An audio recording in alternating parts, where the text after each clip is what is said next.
viskas sklandžiai vyksta iki šiol, kiekvieną dieną gavom šitą lipduką ir paskutinį antspaudo knygutį. Tai reiškia, automobilis yra praėjęs techninę apžiūrą, Dakare startą jis jau gavo, šitas lipdukas reiškia, kad jis gali startuoti Dakare.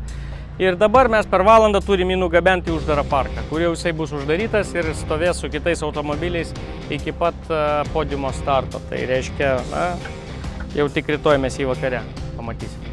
Tai va, taip, viskas puikiai, viskas šauniai,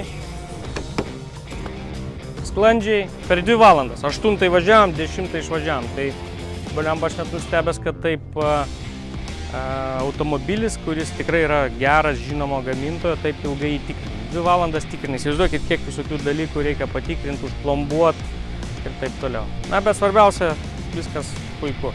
Dabar tikimės, kad ir kiti lietuviai praeis.